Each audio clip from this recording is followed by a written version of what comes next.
I am Lauren Ross Dedrickson, Colonel, USAF, retired.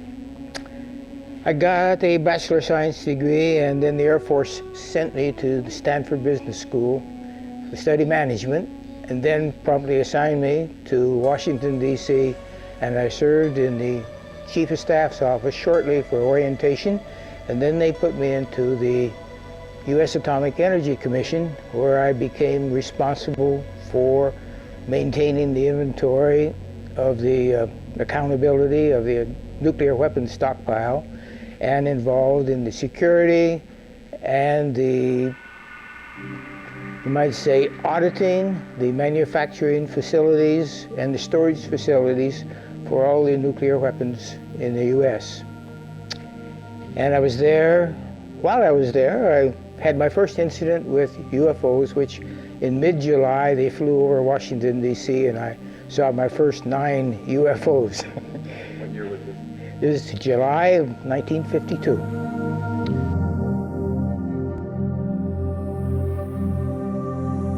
Of course, during that period of time, I made a lot of contacts. I was a staff officer for the military liaison committee between the chairman of the AEC and the Secretary of Defense. And so I became acquainted with not only the Army, Navy, and Air Force, but civilian agencies, the CIA, the National Security Agency, and other contacts which I developed.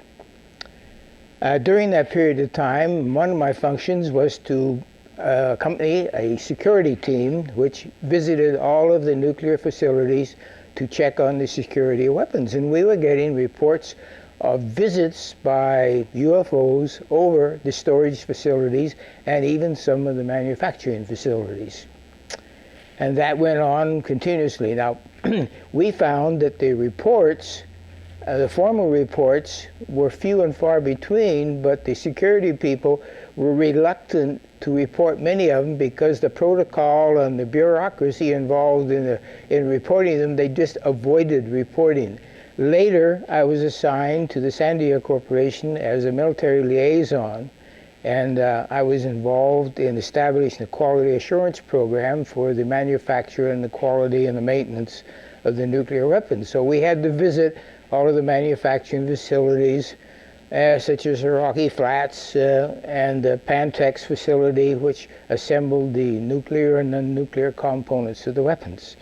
And so there again, we observed the UFOs were very much interested in the facilities that we were visiting. But we did get constant referrals to, what are all these UFOs hanging around here for?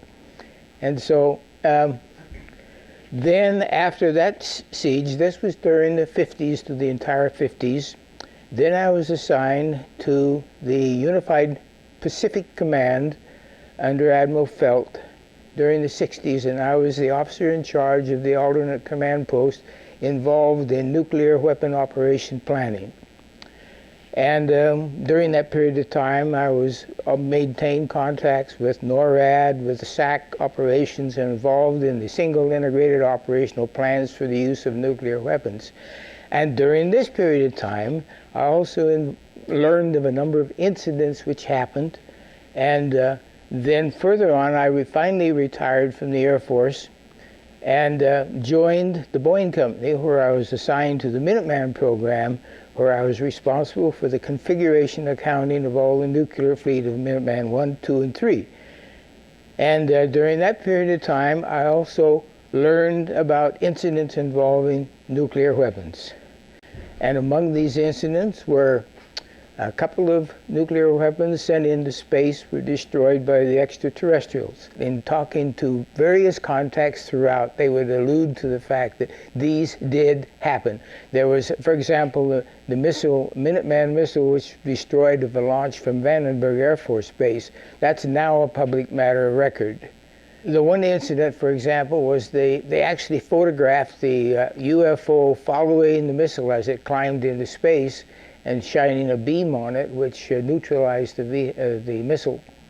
And this was recorded. It was all hushed up, and they split up the team that observed it, but of course eventually the the news came out, and it was later published and confirmed it. In fact, they were taken so seriously that the reporters would often not report them because it involved so much bureaucracy and protocol and etc. They deliberately would not report them. Almost cases where the UFOs became identified, at least on a radar or with reports, why they would try to scramble aircraft to intercept them.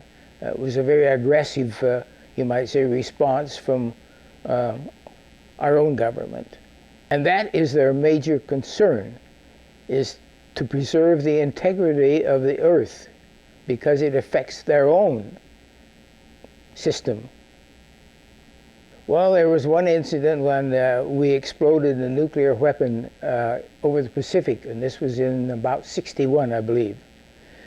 And the consternation that it caused, because it shut out communications entirely over the Pacific Basin for a number of hours in which no radio transmission was available at any time.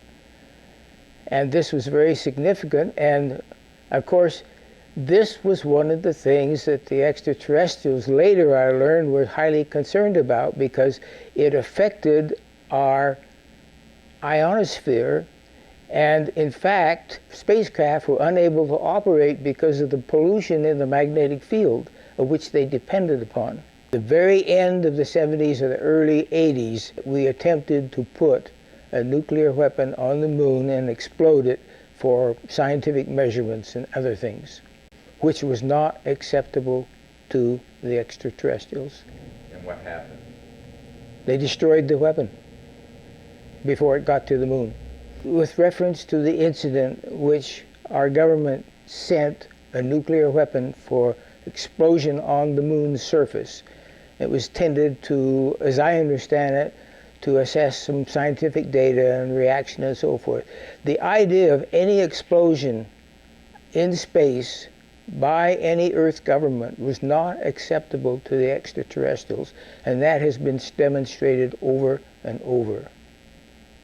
And what's the consequence? How is that demonstrated? By the destruction of any nuclear weapon sent into space. That was at the time when I was assigned to the Atomic Energy Commission on Independence Avenue. And it just so happened that I was out that evening and the incident occurred, and looking up, I held my hand up, and they were bigger than my thumb over my head over Washington. And it was they were very visible. And the second time they appeared over Washington, I did not see them that time. But of course, it caused a great flurry in the newspapers and a lot of excuses by the government officials and rationale and so forth. I counted 9 of the night that I saw them. They were around the typical disc type spacecraft. But they were there, they were illuminated, they were quite visible. Their configuration was very conspicuous. They were not aircraft, because I have been a pilot for 20 years and I'm acquainted with what aircraft look like. Well, I was with the Atomic Energy Commission during the period of 51, 52, 53, and 54.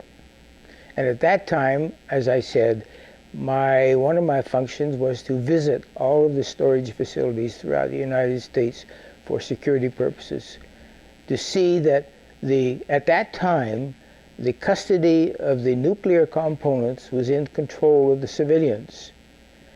And of course, the non-nuclear components were under the custody of the military. So there was a split responsibility for the weapon custodial care. So our job was to audit the functions of both the military and the civilian. And while there, we constantly encountered these reports from security personnel who had to be out in the field around the igloos and the other storage facilities, that at nighttime, particularly, these incidents would occur. In some cases, there were confirmations of radar. Yes, at the storage facilities particularly, because they were in or near military installations. Yes, that's true. Shortly after I retired from the Air Force, And I still was maintaining contact with friends and associates at the various places. And on Colonel Parker and the Air Defense Command, the Space Command, particularly, I would run into him. He mentioned an incident which I later confirmed. A spacecraft went to the rescue of Apollo 13, and they accompanied Apollo 13 on their voyage around the moon and back to Earth. And on 2 occasions, they thought they might have to transfer the crew to their spacecraft, but they saw them safely back to the Earth. People were interested in the extraterrestrial technology, very much so. In fact, that was the time when Area 51 became notorious. Well, I guess there's more and more people like me that are getting along in years that would like to recall some of the incidents that they've encountered. And the truth is going to come out sooner or later. Into the frame came something else. It flew into the frame like this, and it shot a beam of light at the warhead, which is represented by my thumb here.